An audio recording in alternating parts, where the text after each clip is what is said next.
Azulão, azulão, companheiro, vai. Foi o coronel Biloc. Disse para mim: Gregório Bezerra, diga, filho da puta, eu sou um filho da puta. Eu olhei para ele e disse: coronel, a minha mãe era uma mulher honrada. Ele baixou a cabeça. Eu também tenho mãe, eu também. Quer dizer, para mim ele foi esmagado ali. Diga, filho da puta, eu sou traidor da pátria. Eu sou um patriota, coronel. E por ser patriota que estou sendo aqui torturado. Gregório Bezerra, o meu país agora está livre. Eu respondi: o Brasil será livre, coronel. Amanhã ou depois, pelas massas sofridas, pelos democratas e progressistas e por todos os antifascistas. Diz que sem ele o sertão não é mais sertão. Ai, vou, azulão, vai contar, companheiro. Vai.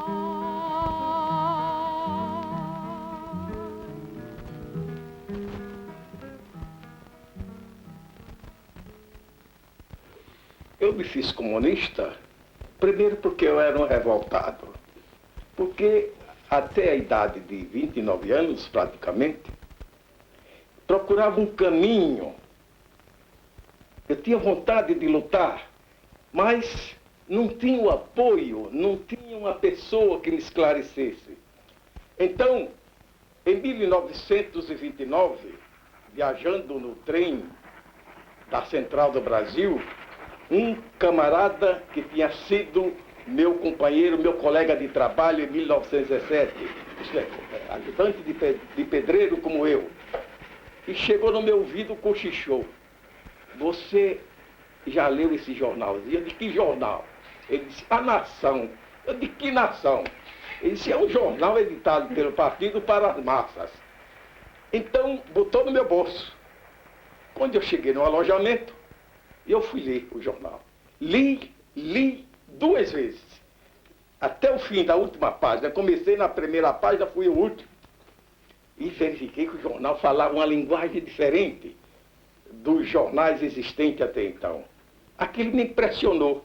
Como eu tinha um colega, primeiro sargento, era o sargento-ante, era o chefe dos sargentos lá no meu batalhão, eu conversei com ele e mostrei o jornal.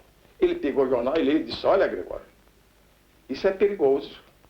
Guarda, porque você sabe que no círculo de sargento tem colegas honestos, bons, humanos, mas também tem colegas que por mais uma divisa é capaz de vender o seu próprio camarada, é preciso de delatar qualquer gesto dos colegas. Eu tomei aquele conselho, guardei o jornal, mas não rasguei. Meses depois, este mesmo companheiro, encontrei-me na Central do Brasil. Ele chegou nos meus ouvidos e disse: tu já lesse a Classe Operária? Eu disse: que Classe Operária, rapaz? Ele disse: é um jornal do partido. Eu que queria o partido, que sonhava encontrar com um comunista para me levar para o partido, fiquei assim. E ele botou a Classe Operária. Aí eu não mostrei mais a Classe Operária no partido para ninguém. Li a Classe Operária de cabo a rabo, como diz, e gostei do jornal. Em 30, eu volto ao Recife como sargento instrutor, e lá o partido me procurou. Refletindo, aceitei o partido e ingressei. Depois, já em 1934, Luiz Carlos Prestes fez uma declaração pública se filiando ao Partido Comunista do Brasil. O ingresso de Prestes deu um impulso extraordinário ao movimento de organização de bases do partido, não somente no setor operário, mas também no setor militar. Prestes ainda era considerado naquela época pelas massas trabalhadoras, inclusive pela pequena burguesia, estão vendo como o Cavaleiro da Esperança. Tinha um prestígio extraordinário. Em 1935, grupos liberais, partidos de esquerda e sindicatos organizaram a Aliança Nacional Libertadora, Frente Única contra o Fascismo e pelas reformas de base. A aliança cresceu. Isso fez com que atraísse contra si não somente o imperialismo, como também pressão da igreja e pressão do latifúndio e do patronato. Então Getúlio foi forçado, nessas condições, a fechar a Aliança Nacional Libertadora e desencadeou uma onda de repressão contra muitos dos seus associados. Com isso, Preste, em nome do Partido Comunista, lançou um manifesto concitando o povo à tomada do poder. Esse manifesto de Preste se atraiu muitos elementos de massa, afastou, por outro lado, grande número de intelectuais, de elementos progressistas, nacionalistas, que estavam de acordo com o Programa Nacional Libertador, mas não estavam de acordo com o assalto ao poder. Em 23 de novembro de 1935, arrebentou o movimento revolucionário no 28 Batalhão de Caçadores em Natal.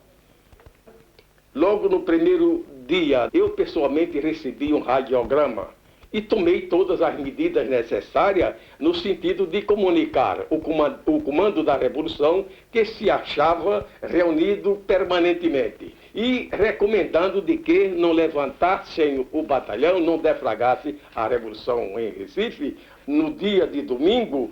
Isto porque, nessas condições, os quartéis ficam semi-vazios. No dia 24 de novembro, era um domingo, nós íamos reunir o Comitê Militar no sentido de planificar a melhor maneira do levante. Mas acontece que nesta mesma hora que nós íamos nos reunir, chegou a ordem para deflagrar o movimento revolucionário. Mas acontece que a reação, que já estava prevendo a deflagração da Revolução, tomou suas precauções, então se concentrou no pavilhão de comando. Tivemos que passar mais de 36 horas tiroteando até que se conseguiu dominar totalmente o quartel. O tenente Bejuchet, que era um dos chefes do movimento revolucionário, saiu para trazer a massa de operários, a massa de ferroviários para pegar em arma. Mais de 4.000 pessoas vieram sob a sua direção e se distribuiu armas e munições à torto e à direito com aquela massa.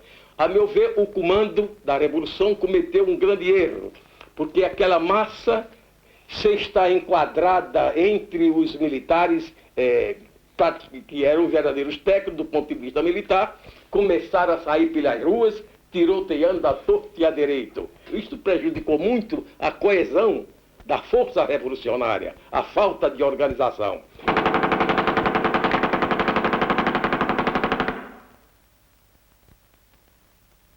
Passados 6 dias, o movimento estava sufocado em todo o país.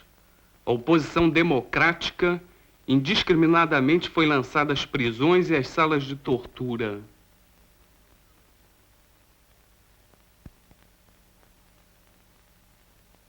A partir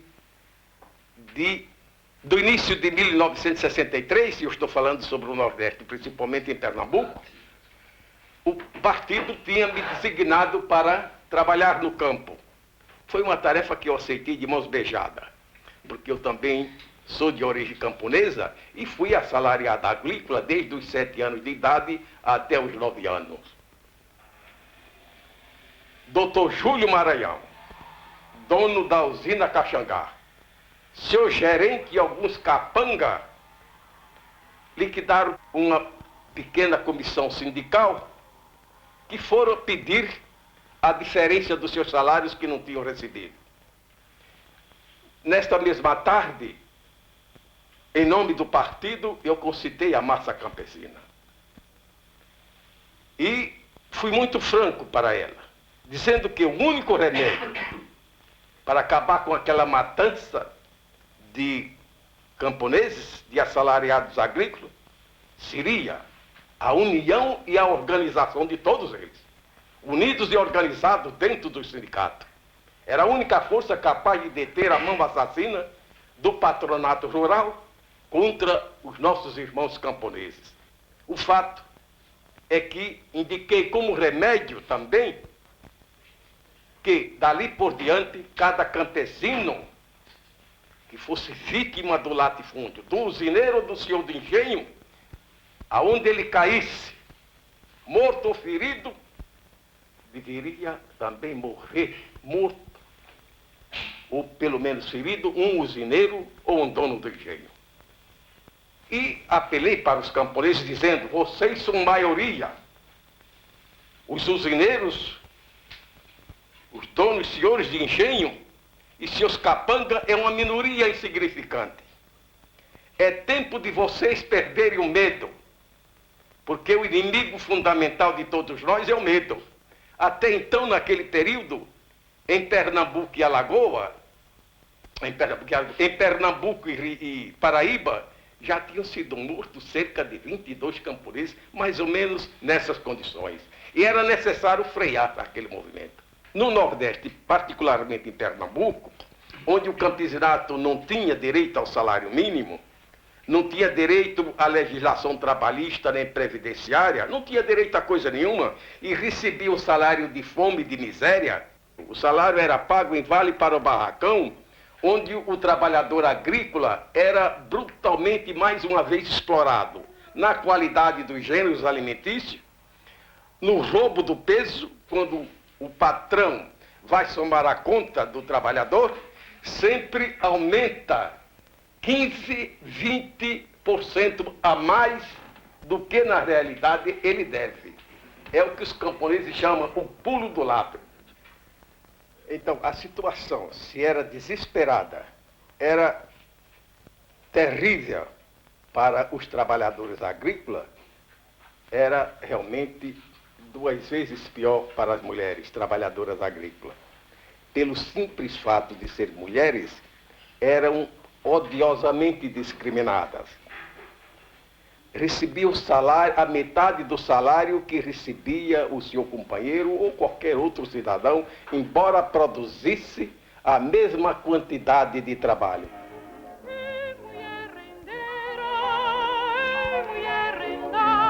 Quem chorar por mim não fica, soluço vai no fornal.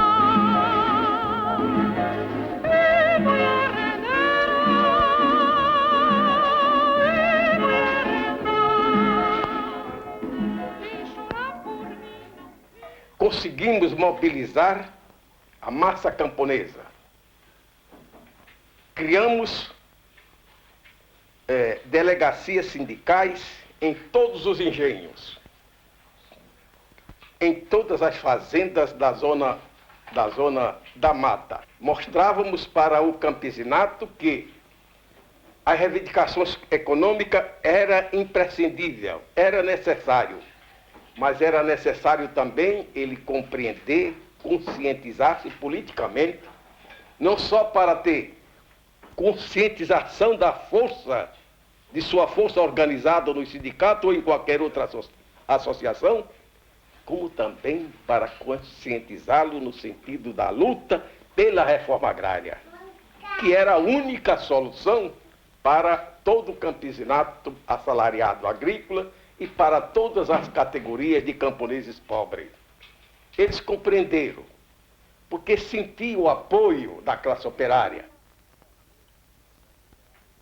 Através de greves, são obtidos o salário mínimo e o direito à sindicalização rural. Em março de 1964, é assinada a Lei de Reforma Agrária.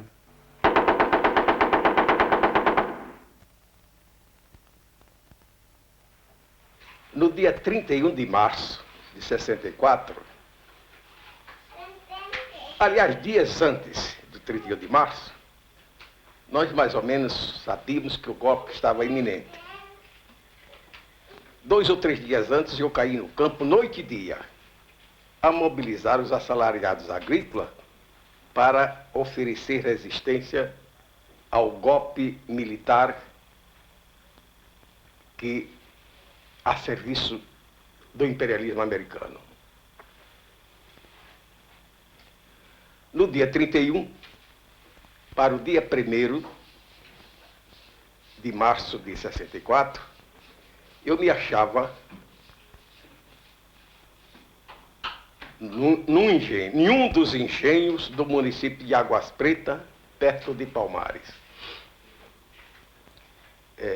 discutindo com cerca de 90 delegados sindicais de engenhos, que eram homens de partidos, na maioria secretários políticos do partido, nesses engenhos, e também delegados sindicais. Eu, de madrugada, cerca de 4h30, parti para Recife. E os delegados que estavam reunidos, os delegados sindicais, partiram para os seus engenhos, a fim de mobilizar as massas e conduzi-la para o setor previamente determinado. Quando eu cheguei na divisa entre o município de Jaboatão e Recife, chama-se Prazeres, o posto já estava empiquetada por tropas do exército.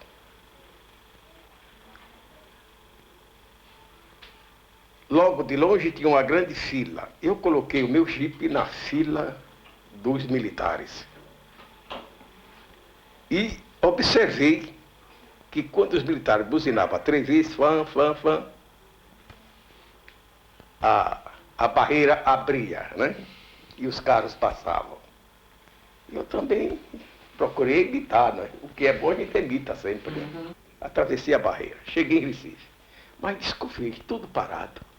Não vi tiro que eu esperava já encontrar o pipocado de metralhadoras da fuzilaria, etc. Nem um tiro. Tudo calmo, sereno. Meu problema era a arma.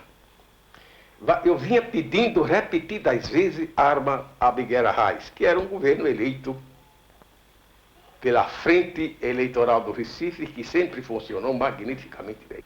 E fui procurar os companheiros da direção do partido. Não encontrei onde eu deveria encontrá-los. Fui na sede dos bancários onde se reuniu com o Sintra, que era o Comando Geral dos Trabalhadores, onde eu presumia que os companheiros estivessem lá. Eu queria receber a orientação da direção estadual do partido. Quando eu cheguei na sede dos bancários, eu entrei. Parei meu jipe lá de fora e entrei. E a sede dos bancários estava ocupada pelos militares também. Segui imediatamente para o gabinete do governador. E ao chegar na sala, simultaneamente desce do elevador 3 oficiais, um da Marinha, um da Aeronáutica e outro do Exército. Né? Olharam para mim, me conheceram, mas a missão deles não era me prender, era prender a Reis. Foi logo o que eu presumi. Quando eu entrei no fundo do palácio, a polícia estava lubrificando metralhadora, fuzis, etc. Então eu supus que a festa ia começar. E fiquei até animado.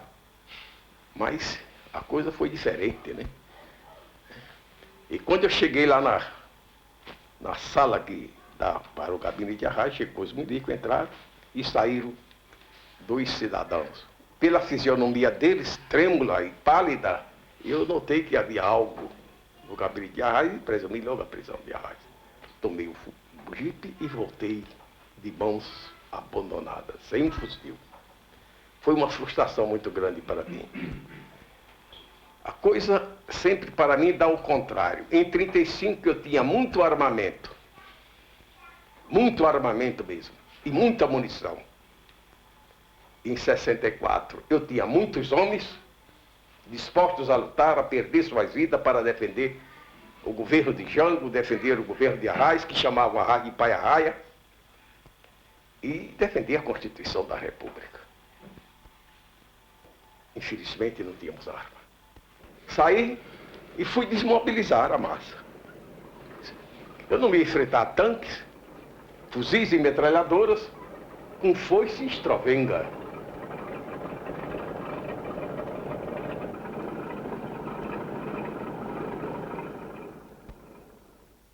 Fui preso dentro da usina Pedrosa. Não fui maltratado. O fato é que resolveram me levar à presença do coronel comandante do 20 Batalhões de Caçadores, já acatonado na cidade de Ribeirão. Lá, o comandante reuniu seus oficiais e resolveu, então, me apresentar ao comandante do Quarto Exército, general Justino Alves Bastos.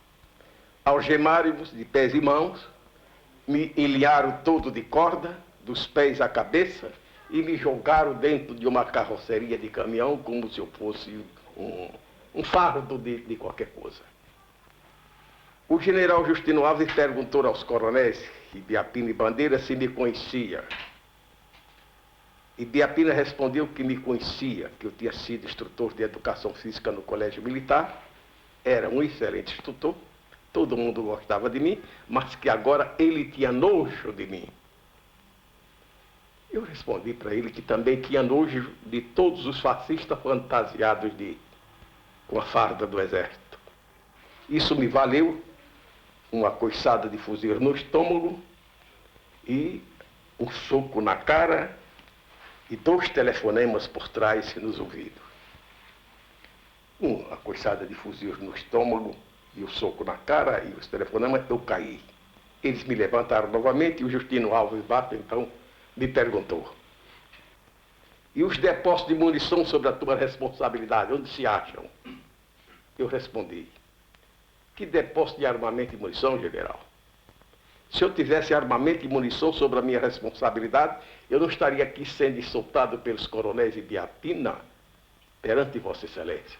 Onde estavas então? Perguntou ele. Na rua, de armas na mão, com a massa, oferecendo resistência ao golpe militar que acaba de ser dado a serviço do imperialismo americano. Me levaram para o parque de motomecanização do Quarto Exército, no bairro da Casa Forte. Ao chegar neste quartel, fui recebido a cano de ferro na cabeça pelo coronel Vilocchio, que me fez tombar no solo todo ensanguentado. Depois, eu já estava bem machucado, me sentaram numa cadeira, me levantaram, me sentaram numa cadeira, o Vilocchio arrancou meus cabelos em cruz com alicate. Não satisfeito, puseram o aço de bateria assim no solo e me forçaram a colocar a sola dos pés dentro de uma fração de minuto, a sola dos pés tinha sido totalmente destruída. A dor que eu sofri era indescritível, não sei descrever, bem angustiosa. Não satisfeito, voltaram comigo novamente para a câmara de tortura, amarraram 3 cordas no meu pescoço, 3 cordas. Um me puxava para a direita, outro me puxava para a esquerda, outro me puxava para a retaguarda. No início ainda tive força de contrair a musculatura do pescoço, com medo de ser enforcado, porque eu não queria morrer, é claro. Então saíram me arrastando pelo pátio do quartel, na rua principal do bairro da Casa Forte, defronte do Centro de Preparação de Oficiais da Reserva. Ele parou aquele desfile macabro e concitou a oficialidade do CPOR, alunos e soldados, para me linchar. Paralisou o trânsito e concitava a massa a me linchar. A atitude da massa civis que estava na rua e a atitude da oficialidade do CPOR, dos alunos e dos soldados que estavam presentes, me encorajaram, porque não só não aderiram o consentimento do verdugo coronel Vilocchio, como eu senti pela fisionomia de alguns deles a revolta contra aquela atitude que manchava as tradições do Exército Nacional. O clamor público, inclusive de bispos da Igreja Católica, Dom José Távora, superioras de convento, de colégios de padres, elementos da burguesia e até oficiais generais reformados, com aquele espetáculo, procuraram o general Justino Alves Bato, comandante do Quarto Exército, para paralisar aquela demonstração tipicamente medieval.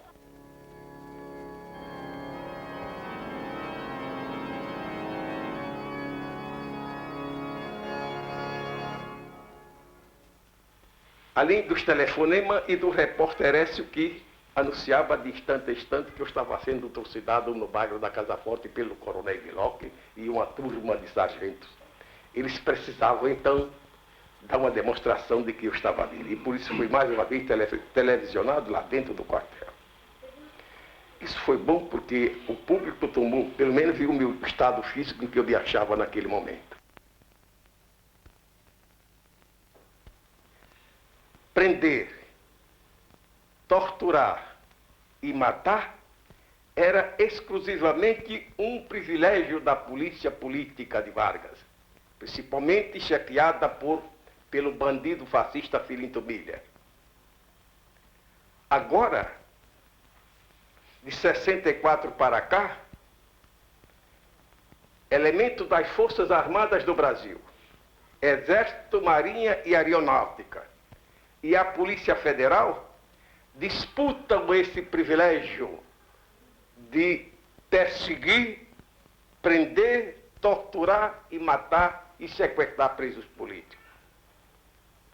Mas também, além dessas forças oficialmente conhecidas, repressoras, existem grupos de terroristas apoiados, dirigidos pelo regime fascista atual.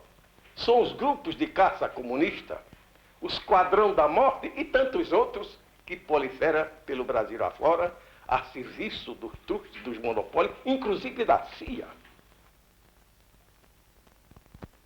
Eu tirei 23 anos de prisão, em 3 etapas. Uma de 17 a 22, outra de 30 a 45, outra de 48 a 50 e uma de 64 a 69, quando fui libertado em consequência de uma ação revolucionária de grupo de esquerda que sequestrou o embaixador americano e trocou a sua liberdade vivo por 15 prisioneiros políticos. É o meu sonho voltar ao meu país.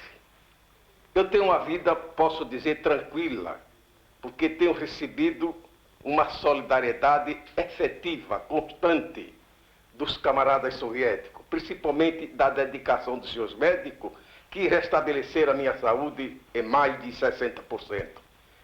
E me encontro em condições de voltar ao Brasil a qualquer momento. E sou otimista com a situação atual do país. Acho que a ditadura está vulnerável, já existem muitas brechas e essas brechas podem ser alargadas na medida em que os patriotas do Brasil, o povo brasileiro, principalmente as massas sofridas do campo e da cidade, a intelectualidade progressista e democrática, o movimento estudantil, realmente concentrem suas forças no organismo de massa para a libertação do Brasil contra a ditadura e contra o imperialismo americano. E mais, para alcançar essa liberdade, não é só o Partido Comunista ou meia dúzia de companheiros, por muito heróico que seja.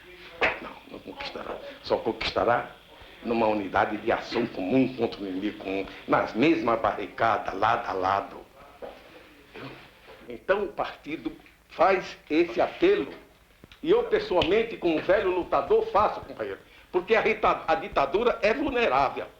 Ela está profundamente vulnerável.